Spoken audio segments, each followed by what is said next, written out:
বিশ্বকবি রবীন্দ্রনাথ ঠাকুরের কাব্যধর্মী উপন্যাস শেষের কবিতা নিয়ে ওপার বাংলায় সিনেমার পর এইবার এপার বাংলায় তৈরি হচ্ছে আলোকচিত্র।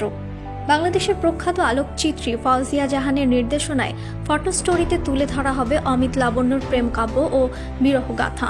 ফাউজিয়া ভোরের আকাশকে বলেন, আশা করছি একদম ভিন্নধর্মী একটি কাজ দুই বাংলার দর্শককে উপহার দিব। অমিত চরিত্রে দেখা যাবে ওপার বাংলার জনপ্রিয় অভিনেতা পরমব্রত চট্টোপাধ্যায়কে। পাশাপাশি লাবণ্য চরিত্রে অভিনয় করবেন এপার বাংলার মডেল শ্রেয়া সেন।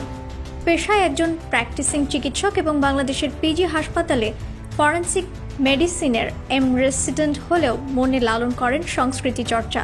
একজন প্রফেশনাল আবৃত্তিকারও তিনি। একজন চিকিৎসকের কর্মজীবন ও শত ব্যস্ততার ফাঁকেও এই ফটো স্টোরিতে নিজেকে যুক্ত করতে পারা অসীম সৌভাগ্য মনে করছেন তিনি।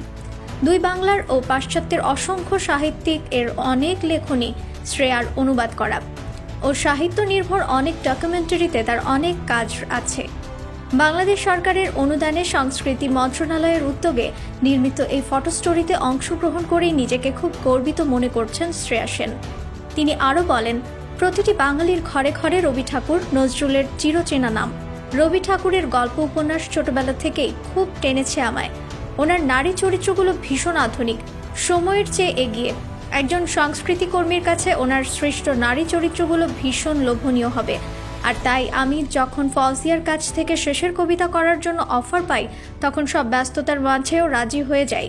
আমার সব ব্যস্ততা পরিশ্রম সার্থক হবে যদি কাজটা ভালো হয়। ফটো স্টোরির মতো নতুন ভাবনাকে স্বাগত জানিয়েছেন শ্রেয়া।